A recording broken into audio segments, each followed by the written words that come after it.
দুই কিপ্টে বন্ধু, বাবলু আর গাবলু। দুজনেরই একটাই শখ, কিছু খরচ না করে বেশি করে খাওয়া। একদিন বাবলু বাজার থেকে এক বাটি গরম গরম খোয়া নিয়ে এল।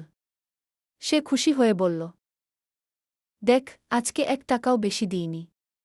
দোকানদারকে এমন করে তাকালাম যে বাড়তি 2 টুকরো খোয়া দিয়ে দিলগু। গাবলুর চোখ চকচক করে উঠল। তাহলে ভাগাভাগি হবে, তাই তো? বাবলু চতুরভাবে খোয়াটা টেবিলের উপর রেখে বলল, ভাগ হবে, কিন্তু যে কম খাবে সেই বেশি বুদ্ধিমান। এবার শুরু হলো খাওয়ার প্রতিযোগিতা। দুজনেই খেতে খেতে নানা অজুহাত দেয়। গাবলু বলে, আমি শুধু স্বাদ নিচ্ছি, খাচ্ছি না ঘি। বাবলু বলে, এই টুকরোটা আসলে ভেঙে পড়েছিল, তাই তুলে নিলাম ঘি। অবশেষে যখন শেষ টুকরো খোয়া বাকি, দুজনেই একসাথে হাত বাড়াল। ফলাফল, দুইজনের মাথা ঠোকাঠুকি। হাত থেকে খোয়া উড়ে গিয়ে জানালা দিয়ে রাস্তার কুকুরের মুখে পড়ল। কুকুরটা খুশিতে লাফিয়ে উঠল।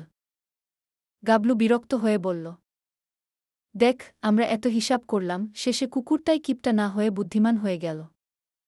বাবলু দীর্ঘশ্বাস ফেলে বলল, ঠিকই বলেছিস। আমাদের কিপটেমির ফল হল শূন্য খাওয়া আর ভাঙা মাথা। পাশ দিয়ে যাওয়া এক দাদি হেসে বললেন, আহা, তোমাদের দেখে তো মনে হচ্ছে খোয়ার বিজ্ঞাপন বানানো উচিত, যে খেতে জানে না সে শুধু তাকিয়ে থাকে।